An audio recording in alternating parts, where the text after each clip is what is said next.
live at 1501 Cherry Street in a fine house with a fine porch and a fine swing set on that porch. That's the window to my room. And that's me, Ted Green. I have one roommate here at 1501, and he is insane. That's him 2 nights ago at 4 a.m. in the morning. There are voices and demons in my head! He puts strange objects in strange places all throughout the house. I myself am an orphan child. My stepfather beat me with a stick that he kept in the closet. When I was 5, I was run over by a pickup truck and left for dead. I started drinking and drugging when I was 12. I got kicked out of 8th grade when I was 14. You get the idea. Rough childhood, rough adulthood. After a 49-year career of excessive drinking and various drug addictions, I miraculously became completely straight and sober without any alcohol or drugs at all for 6 straight months. This was due to a court-mandated involuntary in-house program of revival that I was delivered to in handcuffs and with chains around my ankles. After my 6 straight months of being both clean and sober, the authorities removed my cuffs and chains, and the doctors at the clinic gave me a full psychological examination. They told me that I am a psychotic, bipolar person. I do not believe this is true. Whatever, I am now in therapy. Honey, have you made our lunch yet? Oh, George, make it yourself. I've got a client. Sorry I'm late, Ted. I'll be just a second here. Running late. Johnny, my 10-year-old, broke his arm playing baseball while throwing a curveball. Imagine that. Oops, a little too much water for the plants. And my 8-year-old, oh my God.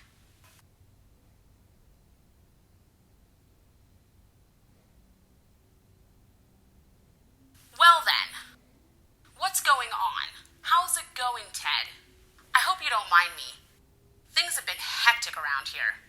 And my husband? I swear, I might kick him out of bed. But you don't mind. You're compliant.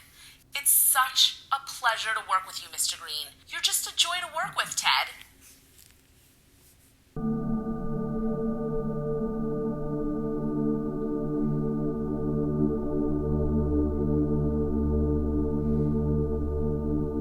Three months ago, my sister Nellie took her own life with an antique Derringer pistol gun.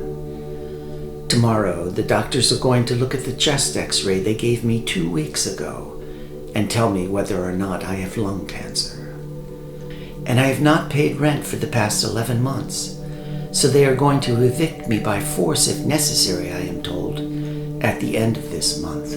But I did not want to trouble my therapist, Miss Gwendolyn Truly, with my own problems, so I lied to her. I said, things are going really, really well.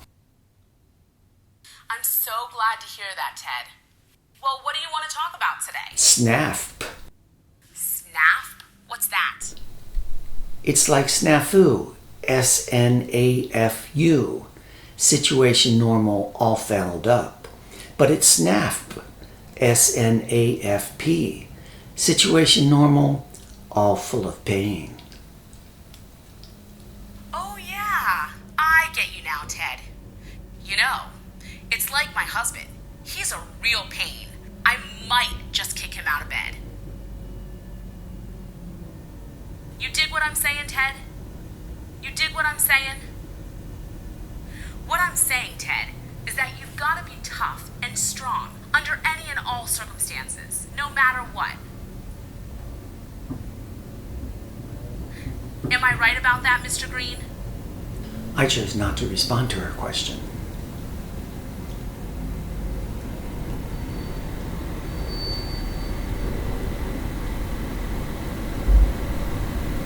What is that, Ted? Ted, is that a trash truck?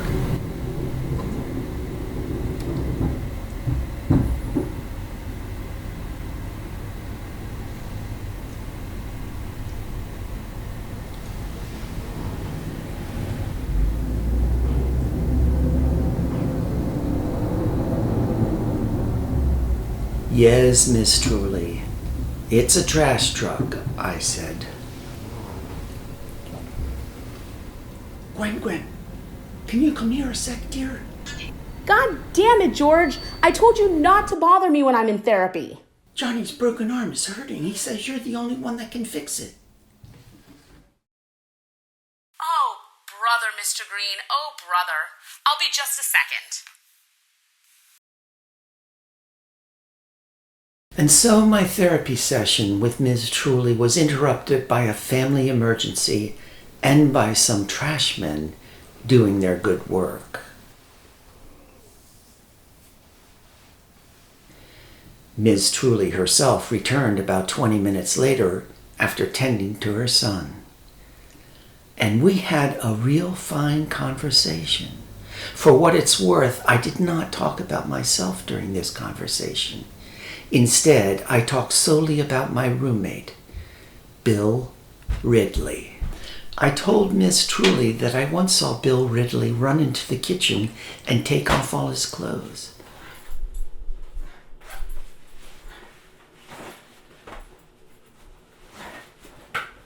In the next moment, he stole into the refrigerator and drank down an entire bottle of white wine, practically in one gulp.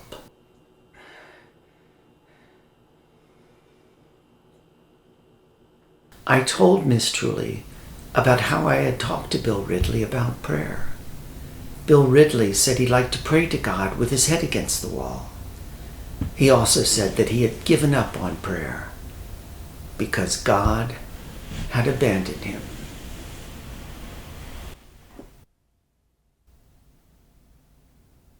I told Miss Truly of the time Bill Ridley knocked politely on my bedroom door at 4:30 in the morning. Bill Ridley opened the door and stood in the doorway looking like some sort of Superman, or maybe like a Greek god of some sort. Then, just like that, Bill Ridley closed the door and disappeared.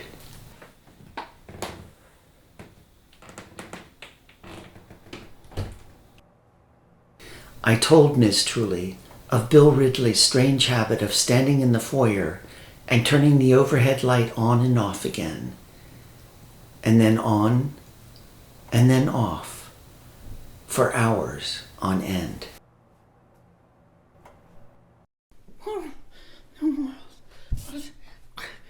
And at least once every day, Bill Ridley walked in circles on the landing between the first and second floor at 1501.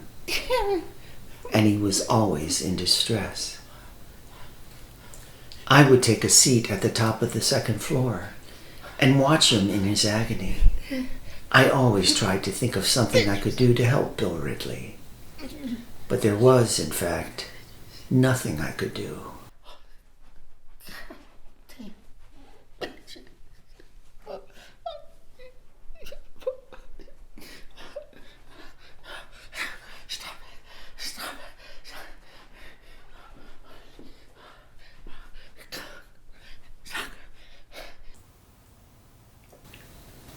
Often, I cried there alongside Bill Ridley.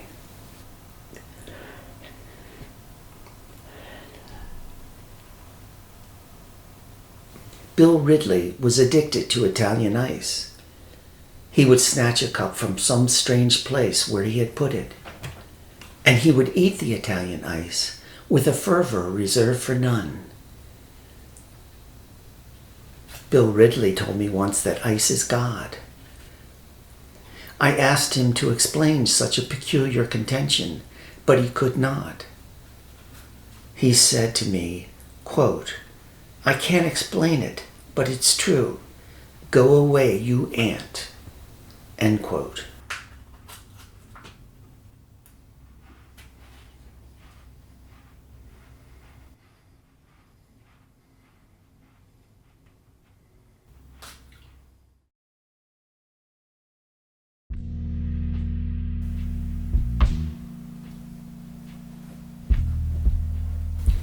At the end of our therapy session, Ms. Truly suggested that I write and journal about my thoughts and feelings concerning Bill Ridley, since he seemed to have such a profound effect on me. So I sat down in my antique chair and my antique table and wrote some things. I did not, however, write about Bill Ridley. Instead, I wrote a letter to my mother. I said, "Thank you for bringing me into the world. I am sorry we never met.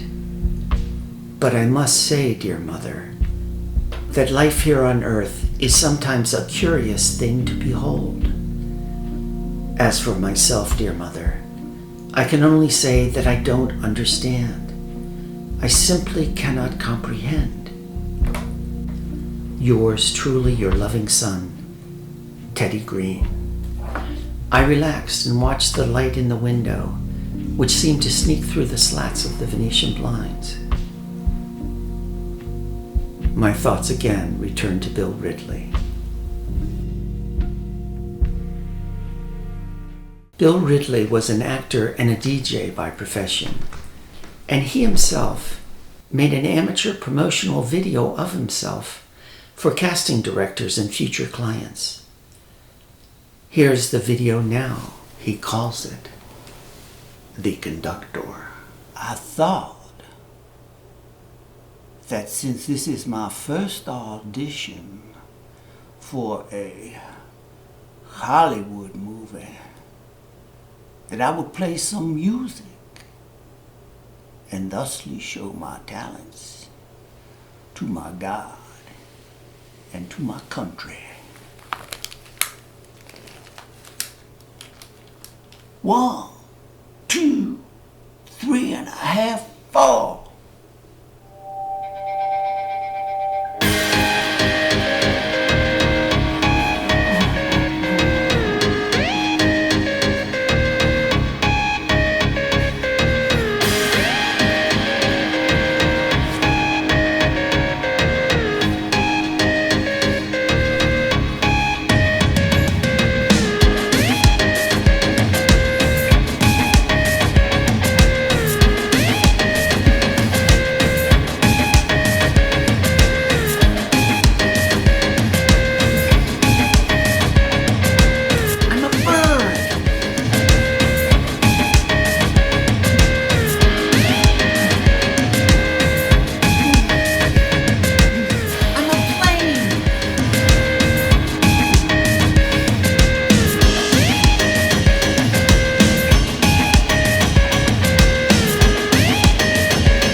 Well, do I get the part?